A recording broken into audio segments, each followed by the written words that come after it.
لیکن ہم نامراد اور بدقسمت کہ ہم نے رسولوں کو جھٹلایا۔ تو ان سے کہا جائے گا کہ جاؤ جہنم میں ذلت کا عذاب چکھو، اب یہی تمہارا مقدر ہے۔ پھر اس کے بعد قرآن مجید نے ان لوگوں کے منظر کو پیش کیا کہ جنہوں نے تقویٰ کی روش اختیار کی، جنہوں نے رسول کی اطاعت کی، رسول کی اتباع کی۔ قرآن نے کہا سیق الذین اتقوا ربہم الی الجنۃ زمرا، کہ دیکھو جب اہل جنت، وہ لوگ جو متقی ہیں، جنت کی طرف لے جائے جائیں گے تو جنت کی طرف ایک شان کے ساتھ وہ پہنچیں گے اور جنت کا دروازہ وہ پہلے ہی سے کھلا پائیں گے۔ فتحت ابوابها، وہ جو ہے جنت کے دروازے کو کھلا پائیں گے۔ وقال لهم خزنتها، اور جنت کے محتمین، جنت کے داروغہ، جنت کے منتظمین فرشتے ان سے استقبالیہ کلمات کہیں گے، سلام علیکم طبتم فادخلوها خالدین، تم پر سلام ہو، تم نے بہت اچھی زندگی گزاری، تم نے اپنے زندگی کا بہترین استعمال کیا، آج تم جنت میں داخل ہو جاؤ اور ہمیشہ ہمیشہ کے لیے اس جنت میں رہو۔ پھر اس وقت جنت میں یہ اعلان ہوگا کہ یہ اہل جنت، یہ متقی لوگ جنت میں یہ کہیں گے کہ الحمدللہ الذی، کہ شکر ہے اس خدا کا کہ صدقہ وعدہ، کہ جس نے اپنے وعدے کو سچا کر دکھایا، وَأَوْرَثْنَا الْأَرْضَ نَتَبَوَّأُ مِنَ الْجَنَّةِ حَيْثُ نَشَاءُ، اور ہمیں جنت کی زمینوں کا وارث بنا دیا، ہم یہاں جہاں چاہے وہاں رہیں۔ عرش الہی کو فرشتے گھیرے ہوئے ہوں گے اور اللہ کی تسبیح اور اس کی تقدیس بیان کر رہے ہوں گے۔ ایک ایسا پرشوکت دن رب کریم کا وہ ہوگا۔ پھر اس کے بعد میں سورۃ المومن شروع ہوتی ہے۔ سورۃ المومن بھی یہ مکی صورتوں میں کی ایک اہم صورت ہے۔ سورۃ المومن کے اگر ہم موضوع اور اس کے مضمون اور اس کے پس منظر کو دیکھیں تو اس میں جو باتیں ہمارے سامنے آتی ہیں تو سب سے پہلے بات تو یہ آتی ہے کہ اللہ تعالیٰ نے توحید کے دلائل دیے، آخرت کے اس بات کو پیش کیا، اور پھر اس کے بعد میں وہ جو کشمکش مکہ کی زمین پر اہل حق اور اہل باطل کے درمیان جاری ہے، جو رسول خدا صلی اللہ علیہ وسلم اور متکبرین مکہ کے درمیان جاری ہے، اللہ تعالیٰ نے اس کشمکش کے لیے وہ فرعون کے دربار اور فرعون کے دور کی جو مثالیں وہ پیش کی ہیں۔ اور اس طرح سے ایک طرف اہل کفر کو اللہ نے متنبع کیا ہے کہ تمہارے جو رنگ ڈھنگ ہے ویسے ہی ہے جیسے متکبرین مصر کے تھے، اور دیکھو کہ تمہارے درمیان جو رسول خدا صلی اللہ علیہ وسلم اور ان کے اصحاب ہے، یہ بھی دراصل کامیابی اور کامرانی کو پائیں گے جیسے موسیٰ علیہ السلام اور اس مرد مومن کو اللہ نے کامیابی عطا فرمائی۔ بڑی اہم چیزیں سورۃ المومن میں اللہ تعالیٰ نے یہ ہمارے سامنے رکھی ہیں۔ اللہ نے سب سے پہلے تو یہ بات کہی ہے کہ اللہ کی جو ذات ہے مغفرت کرنے والی ہے، معاف کرنے والی ہے، توبہ کو قبول کرنے والی ہے اللہ کی ذات، اور اللہ کے جو فرشتے ہیں یہ اللہ کے فرشتے ان اہل ایمان کے لیے اللہ تعالیٰ سے دعا مانگتے ہیں جو اللہ کی ذات پر ایمان لائے ہیں۔ یہ فرشتے اللہ سے کہتے ہیں کہ رب تیری رحمتیں تمام چیزوں کو چھا چکی ہیں، ہر چیز تیری رحمت کے تحت سایہ فگن ہے، اے رب کریم تم ایمان لانے والوں بندوں کی مغفرت فرما دے۔ وہ کہتے ہیں کہ اللہ ان کو جو ہے ان سے جو خطائیں اور غلطیاں ہوئی ہیں تو ان کے انجام بد سے ان کو بچا لے، اور جس کو تو نے برائیوں کے انجام بد سے بچا لیا وہی دراصل تیری رحمت کا مستحق ہوا۔ پھر اس کے بعد میں اللہ تعالیٰ نے اس مرد مومن کو پیش کیا کہ جو مرد مومن فرعون کے دربار میں ہیں، اور وہ بڑی اہم پوزیشن میں فرعون کے دربار میں ہیں، اور فرعون کے دربار میں کوشش اس بات کی ہو رہی ہے کہ موسیٰ علیہ السلام کو قتل کر دیا جائے۔ فرعون نے کہا اذرونی کہ اقتل موسیٰ، کہ مجھے چھوڑو تاکہ میں موسیٰ کو قتل کر دوں۔ موسیٰ علیہ السلام کے قتل کا جو ہے کی سازش فرعون کے دربار میں اس کا فیصلہ ہو رہا ہے، اور وہاں ایک مرد مومن اٹھتا ہے اور کہتا ہے کہ اے فرعون، کیا تم ایک شخص کو اس لیے قتل کر دو گے کہ وہ یہ کہتا ہے کہ یقول ربی اللہ، وہ یہ کہتا ہے کہ میرا رب اللہ ہے، صرف اس بات پر تم ایک شخص کو قتل کر دو گے؟ پھر وہ اپنے قوم کو جو ہے متوجہ کرتا ہے، ملائے فرعون کو، جو فرعون کے اشراف ہیں، فرعون کے جو درباری ہیں، ان کو کہتا ہے کہ لوگو ذرا غور کرو کہ اگر یہ جو وہ آیات جو وہ پیش کر رہا ہے آخرت یقینی ہے اور آخرت میں تمہارے یہ سارے کارنامے پیش کیے گئے تو پھر کیا بنے گی؟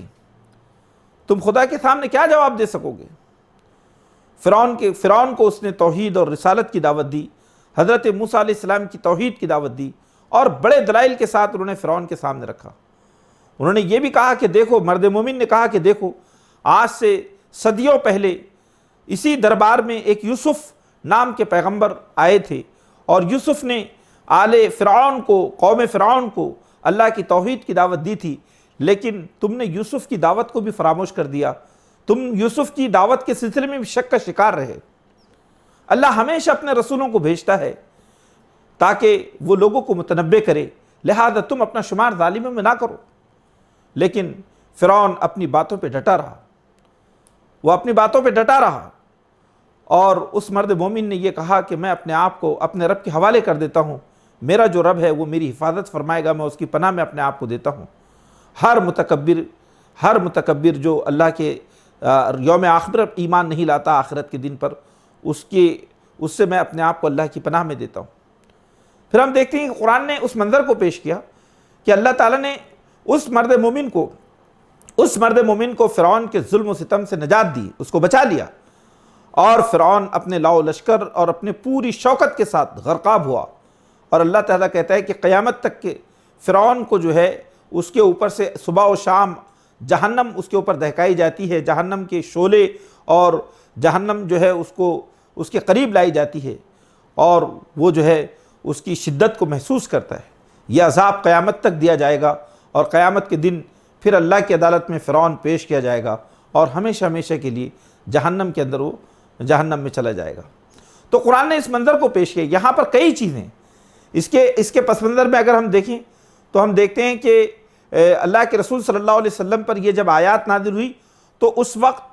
مکہ میں اللہ کے رسول صلی اللہ علیہ وسلم کو قتل کرنے کی کوشش کی گئی۔ اس وقت مکہ میں عتبہ بن ابی معیط نے اللہ کے رسول صلی اللہ علیہ وسلم کے گلے میں جو ہے اپنا کپڑا ڈال کر آپ کو پھانسی دینے کی کوشش کی، اور قریب تھا کہ اللہ کے رسول صلی اللہ علیہ وسلم کو بڑا نقصان پہنچ جاتا۔ اللہ کے رسول صلی اللہ علیہ وسلم کی سانس رکنے لگی کہ اتنے میں ابوبکر صدیق چلے آئے، اور ابوبکر صدیق نے پوری قوت کے ساتھ اس سے مقابلہ کیا، اور رسول خدا صلی اللہ علیہ وسلم کو کعبے میں اس ظالم شخص سے بچایا۔ تو اس وقت حضرت ابوبکر صدیق کی زبان پر یہی جملے جاری تھے جو مرد مومن نے اس وقت کہے ہیں۔ انہوں نے کہا تھا اے یقول ربی اللہ، کیا تم اس آدمی کو اس لیے قتل کر دینا چاہتے ہو کہ یہ کہتا ہے کہ میرا رب اللہ ہے؟ تو ہم دیکھتے ہیں کہ وہاں پر یہ بات سامنے آتی ہے، اور اس وقت جو ہے وہ جملے نکلتے ہیں جو پیغمبر اپنی زبان سے ادا کرتا ہے کہ افوض امری الی اللہ، لوگوں جو کچھ سازشیں اور مکر و فریب تم کر رہے ہو، اس معاملے میں نے اپنے آپ کو اللہ کے حوالے کر دیا ہے، میرا مقدمہ اللہ کے حوالے ہیں، اللہ میری حفاظت کرنے والا ہے۔ تو قرآن مجید نے وہاں پر اس بات کو پیش کیا کہ جو متکبرین ہیں، جیسا کہ وہاں قرآن نے اور بھی بات کہی کہ فرعون نے تو یہ بھی کہا تھا کہ حامان سے کہا کہ میرے لیے ایک بڑی عمارت بناؤ تاکہ میں اس کی بلندیوں سے جا کر جو ہے اللہ کو دیکھ سکوں، موسیٰ جس رب کی بات کرتا ہے اس رب کو میں اس بلند عمارت کے اوپر سے دیکھ سکوں کہ وہ کہاں ہے۔ یعنی یہ منکرین جو کہ کائنات کی بے شمار نشانیاں ان کے سامنے موجود ہیں، اس کے باوجود رسول کی دعوت کا استہزاء کرنے کے لیے، مذاق اڑانے کے لیے اس طرح کی باتیں وہاں کر رہے تھے۔ تو قرآن مجید نے سورہ زمر کے اندر بہت تفصیل کے ساتھ ان چیزوں کو کہ حق و باطل کی جب کشمکش پیش آتی ہے تو ایسا لگتا ہے کہ بظاہر حق مغلوب ہو رہا ہے اور باطل غالب ہو رہا ہے، لیکن اللہ کی تدبیریں اپنی جگہ کام کرتی ہے، اور دیکھتے ہی دیکھتے اللہ تعالیٰ ظالموں کو کیفر کردار تک پہنچا دیتا ہے۔ سورہ مومن اختتام پذیر ہوتی ہے، اور اس کے بعد سورہ حامیم السجدہ شروع ہوتی ہے۔ سورہ حامیم السجدہ جو ہے یہ قرآن کی مکی صورتوں میں سے ہیں، اور یہ رسول خدا صلی اللہ علیہ وسلم پر اس وقت نازل ہوئی کہ جب حضرت حمزہ رضی اللہ تعالیٰ عنہ اسلام قبول کر چکے تھے، حضرت عمر فاروق رضی اللہ تعالیٰ عنہ دامن اسلام میں آ چکے تھے۔ قرآن مجید یہ سورہ حامیم السجدہ کے پورے مضامین کو ہم دیکھیں تو اس میں جو مضامین ہمارے سامنے آتے ہیں تو پہلی تو بات یہ آتی ہے کہ اللہ تعالیٰ نے اپنی کتاب کا تعارف پیش کیا کہ تنزیل من الرحمن الرحیم، یہ کتاب بہت ہی مہربان خدا رحمت کرنے والے خدا کی طرف سے نازل کی گئی ہے۔ یہ کتاب عربی زبان میں نازل کی گئی ہے تاکہ لوگ جن کو علم ہیں وہ اس کتاب سے کسب فیض کر سکے، اس سے نصیحت حاصل کر سکے۔ پھر اللہ تعالیٰ نے اس پوری کائنات کے اندر جو اس کی تخلیق کا عمل جاری ہے کہ کیسے اس نے زمینوں کو بنایا، آسمانوں کو بنایا، کیسے اس عظیم الشان کائنات کو اس نے استوار کیا، اور اس کائنات کے بعد میں انسان سے یہ کہا کہ ذرا غور کرو، یہ کائنات کی تخلیق اپنے وجود سے کہہ رہی ہے کہ اس کا ایک عظیم مقصد ہے، اس کی تخلیق کا ایک عظیم باعث اور سبب ہے، اور وہ یہ ہے کہ اللہ کے پوری کائنات اللہ کے سامنے اپنے سربسجود ہو جائے، اور انسان اس حقیقت کو جان لے کہ وہ اس زمین پر خدا کا نائب، اس کا جانشین ہے، اور وہ خدا سے بغاوت نہ کریں۔ تو انسان کے سامنے یہ بات رکھی گئی کہ بڑے اہتمام کے ساتھ اللہ نے اس کائنات کو بنایا، اس کائنات کے اندر انسان کو اللہ نے آباد کیا، اس کو بسایا، تاکہ انسان زمین پر اپنے مقصد تخلیق کی تکمیل کر سکے۔ اور انسان کا مقصد تخلیق یہ ہے کہ وہ اختیار عمل کے باوجود وہ صحیح عمل اختیار کریں۔ پھر اس کے بعد میں قرآن مجید نے یہ بات ارشاد فرمائی کہ جو اللہ تعالیٰ کی جو کتاب ہے قرآن مجید، یہ قرآن جب اہل مکہ کے سامنے پیش کیا جا رہا تھا تو اہل مکہ قرآن کی آیتوں کی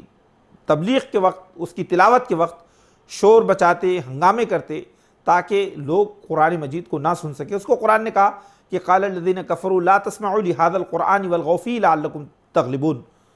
کہ اے محمد صلی اللہ علیہ وسلم، یہ کافر کہتے ہیں کہ جب قرآن پڑھا جائے تو شور، ہنگامہ اور غوغا کرو تاکہ کوئی قرآن سن نہ سکیں، یعنی قرآن کی آواز کو دبانے کے لیے ہر طرح کے حربے استعمال ہو رہے تھے۔ پھر قرآن مجید نے کہا کہ اے محمد صلی اللہ علیہ وسلم، آپ دیکھنا کہ اللہ تعالیٰ ان ظالموں کو ضرور ان کے اعمال بد کا مزہ چکھائے گا، اور یہ لوگ جب جہنم میں جائیں گے اور یہ اپنی آنکھوں سے دیکھیں گے تو یہ کہیں گے ان کے کہ اے اللہ تو ہمیں ان جنوں اور ان انسانوں کو بتا، آج جو ہے جہنم میں دکھا کہ جنہوں نے ہم کو غلط راستے پہ ڈالا، ہمیں گمراہ کیا، تاکہ آج ہم ان کو اپنے قدموں تلے رون ڈالیں۔ یعنی یہ مشرکین مکہ، یہ سرداران قریش اور یہ سارے جنوں شیاطین جو کہ انسانوں کو گمراہی کے راستے پر ڈال رہے ہیں، تو اس وقت یہ انسانوں کا جمع غفیر جس نے اپنے ان نااہل اور ظالم سرداروں کی پیروی کی، ان مشرکوں کے راستے پر چلے، قیامت کے دن وہ جہنم کے شعلوں کو دیکھ کر کہیں گے کہ اے پروردگار، ان لوگوں کو ہمارے سامنے لا، ان شیاطین کو، ان جن و انس کو، تاکہ ہم ان کو اپنے قدموں تلے رون ڈالیں۔ لیکن قیامت کے دن اب وہ عمل کا وقت نہیں ہوگا، کیونکہ قیامت جو ہے دار الجزا کا نام ہے۔ پھر اس کے بعد میں اللہ تعالیٰ نے مکہ میں جو ایمان والے ہیں کہ جنہوں نے ہر حال میں اپنے ایمان پر ثابت قدمی دکھائی، استقامت دکھائی، اللہ نے ان ایمان والوں کی تعریف و توصیف فرمائی اور کہا کہ یاد رکھو اللہ تمہارے ساتھ ہے، اللہ تمہارا ولی ہے، اور نہ صرف یہ کہ دنیا میں، آخرت میں بھی ولی ہے، اور آخرت میں تمہارا شاہانہ استقبال اور ضیافت خدا کے ذمے ہے۔ ان الذین قالوا ربنا اللہ ثم استقاموا تتنزل علیہم الملائکہ الا تخافوا ولا تحزنوا وابشروا بالجنۃ التي کنتم توعدون نحن اولیاؤکم فی الحیاۃ الدنیا وفی الآخرہ ولکم فیہا ما تشتہی انفسکم ولکم فیہا ما تدعون، کہ بے شک جن لوگوں نے کہا کہ اللہ ہمارا رب ہے اور پھر اس پر انہوں نے استقامت دکھائی، اس پہ استقامت دکھائی، تو اللہ تعالیٰ کی طرف سے ان کے لیے، ان کے اوپر فرشتے نازل ہوتے ہیں، اور فرشتے یہ کہتے ہیں کہ تم نہ خوف کا شکار بنو اور نہ ہی تم کسی غم اور رنج کے شکار بنو، یہ جان لو کہ اللہ تعالیٰ تمہارا ولی ہے، دنیا میں بھی، ہم تمہارے دنیا میں بھی ولی اور سرپرست ہیں، اور آخرت میں بھی ہے، اور آخرت میں تمہیں ہر وہ چیز دی جائے گی جس کا تمہارا نفس خواہش کرے گا، اور اللہ کی طرف سے تمہاری ضیافت آخرت میں ہوگی۔ تو اس طرح سے اللہ تعالیٰ نے مومنین کے حوصلہ افزائی کی، اور اللہ تعالیٰ نے مومنین کو یہ بتایا کہ کفر اور ان کے لشکروں کو دیکھ کر کبھی تم کسی ڈر اور خوف کا شکار نہ ہو، اللہ کی طاقت تمہاری پشت پناہی کر رہی ہے۔ پھر اللہ تعالیٰ نے امت مسلمہ کے مقصد وجود کو بیان فرمایا، اور اللہ تعالیٰ نے کہا کہ تم اب تک اپنے ایمان کی دولت کو چھپائے ہوئے تھے، تم نے کلمے کو اپنے دل میں رکھا تھا، لیکن اللہ اب یہ چاہتا ہے کہ یہ جو بغاوتیں اور سرکشیاں سر اٹھا رہی ہیں اور اسلام ایک طاقت بن کر ابھر رہا ہے، تو تم کسی خوف کا شکار ہوئے بغیر اپنے ایمان کی دنیا کے سامنے اپنے ایمان کا اعلان کر دو۔ اللہ تعالیٰ نے کہا کہ دیکھو، اس کشمکش حق و باطل میں اللہ کے لیے وہ مومن زیادہ پسندیدہ ہے کہ جو مومن من احسن قولا ممن دعا الی اللہ وعمل صالحا وقال اننی من المسلمین، کہ جو مومن اللہ کی طرف لوگوں کو کلمے کی دعوت دے، جو اللہ کی طرف لوگوں کو بلائیں، جو دعوت دین پر خود عامل بنے، جس دعوت کو وہ پیش کر رہا ہے اس کو اپنے عمل کے ذریعے دنیا کے سامنے پیش کریں، وقال اننی من المسلمین، اور وہ ببانگ دہل ڈنکے کی چوٹ انسانی دنیا کے سامنے یہ اعلان کریں کہ میں مسلمان ہوں، اپنے ایمان اور اپنے اسلام کا اعلان کریں۔ پھر اس کے بعد میں قرآن مجید نے دعوت دین کی حکمت عملی کو پیش فرمایا کہ یاد رکھو وَلَا تَسْتَوِي الْحَسَنَةُ وَلَا السَّيِّئَةُ ادْفَعْ بِالَّتِي هِيَ أَحْسَنُ فَإِذَا الَّذِي بَيْنَكَ وَبَيْنَهُ عَدَاوَةٌ كَأَنَّهُ وَلِيٌّ حَمِيمٌ وَمَا يُلَقَّاهَا إِلَّا الَّذِينَ صَبَرُوا وَمَا يُلَقَّاهَا إِلَّا ذُو حَظٍّ عَظِيمٍ۔ پھر اللہ نے ایمان والوں سے یہ بات کہی کہ تمہاری حکمت تبلیغ میں یہ چیز شامل ہو، یہ بصیرت اور یہ حکمت تمہیں حاصل ہو کہ پہلے تو تمہیں یہ اعتماد ہو خدا کی جانب سے کہ نیکی اور بدی، اچھائی اور برائی یہ دونوں کبھی برابر نہیں ہو سکتے ہیں، لہذا تم بدی اور برائی کو دفع کرنے کے لیے آسن طریقہ اختیار کرو، آسن طریقے سے برائی کو دفع کرنے کی کوشش کرو۔ یعنی اتنی بڑی بات قرآن نے کہی ہے کہ تم اگر زمین سے شر کو مٹانا چاہتے ہو تو شر کو مٹانے کا راستہ بھی دراصل تمہارا ویسے ہی ہونا چاہیے کہ تم خیر کے علم بردار ہو تو اعلیٰ اخلاقی قدروں کے ساتھ، اعلیٰ نفسیاتی جو انسانی نفسیات کا لحاظ کرتے ہوئے، اور جس کو قرآن یہ کہتا ہے کہ بہت ایک داعی کا جو بلند ترین کردار ہوتا ہے، اس کے جو تقاضے ہوتے ہیں اس کی تکمیل کرتے ہوئے قرآن نے کہا کہ اگر تم برائی کو مٹانے کے لیے آسن طریقے کا بہترین اور خوبصورت کیریکٹر اور اسلوب اختیار کرو گے تو کیا ہوگا؟ فَإِذَا الَّذِي بَيْنَكَ وَبَيْنَهُ عَدَاوَةٌ كَأَنَّهُ وَلِيٌّ حَمِيمٌ، کہ وہ جس سے تمہاری دشمنی ہے، جو تمہاری عداوت میں جو ہے بھڑک رہا ہے، تو وہ شخص تمہارا جو ہے جگری دوست بن جائے گا، جو تمہارا آج دشمن ہے وہ تمہارا دوست بن جائے گا۔ لیکن دشمنوں کو دوست بنانے کا یہ جو فن ہے، یہ جو صفت ہے، یہ جو کوالٹی ہے، اس کو پانے کے لیے تمہیں اپنے اندر صبر پیدا کرنا ہوگا، اور اگر تمہیں صبر نہیں ہوگا تو پھر تم کسی خیر کو نہیں پا سکو گے۔ قرآن نے کہا ما یلقاها الا الذین صبروا، اے پیغمبر یہ جو حکمت ہے، حکمت تبلیغ، اس حکمت تبلیغ کو وہی لوگ پا سکتے ہیں جو صبر کرنے والے ہوں، اور صبر کی خوبی انہی لوگوں میں پیدا ہوتی ہیں جن کا مقدر بہت روشن ہو، جو بڑی اعلیٰ قسمت رکھنے والے لوگ ہو، وہی لوگ دراصل صبر کی صفت سے آراستہ ہوتے ہیں۔ پھر قرآن نے یہ بات کہی کہ کشمکش حق و باطل میں کبھی کبھی ایسا بھی ہو سکتا ہے کہ شیطان تمہیں جھنجھلائے، شیطان تمہیں اکسائے، شیطان تمہیں کسی شر کے لیے جو ہے تیار کرے، لیکن تمہیں اس شر کا کبھی شکار نہیں ہونا ہے، بلکہ فوراً شیطان کے وسوسوں سے اپنے آپ کو پاک کر لینا ہے۔ کیا کہا قرآن نے؟ اِمَّا يَنزَغَنَّكَ مِنَ الشَّيْطَانِ نَزْغٌ فَاسْتَعِذْ بِاللَّهِ إِنَّهُ السَّمِيعُ الْعَلِيمُ، کہ جب کبھی شیطان تمہارے اندر کوئی وسوسہ اور کوئی فتنہ تمہارے دلوں میں ڈالنے کی کوشش کرے تو فوراً تم اپنے آپ کو اللہ کی پناہ میں دے دو، اللہ سے پناہ مانگو کہ اللہ شیطان کے وسوسوں اور اس کی جو ہے اس کی سازشوں سے میں تیری پناہ چاہتا ہوں۔ پھر اللہ تعالیٰ نے یہ بات بتائی کہ جو سچے مومن ہیں وہ خدا کے حضور سجدہ ریز ہو جاتے ہیں، اور وہ سجدے کا ذکر اگلی آیتوں میں اللہ تعالیٰ نے بیان فرمایا۔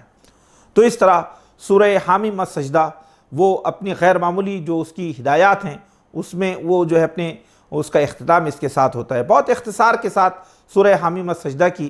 آپ کے سامنے اس کا خلاصہ پیش کیا گیا ہے، اس کے مضامین پیش کیے گئے ہیں۔ آئیے کہ اللہ سے دعا کرے کہ اللہ ہم سب کو صحیح معنوں میں قرآن مجید کی اس عظیم پیغام کو، اس کی مقدس تعلیمات کو سمجھنے کی توفیق عطا فرمائیں۔ رب کریم ہمارے لیے آسانیاں پیدا فرمائیں، اللہ ہماری آل و اولاد پر رحم فرمائے، ہمارے لیے صراط مستقیم پر چلنا آسان بنا دے۔ آمین یا رب العالمین، وآخر دعوانا الحمدللہ رب العالمین۔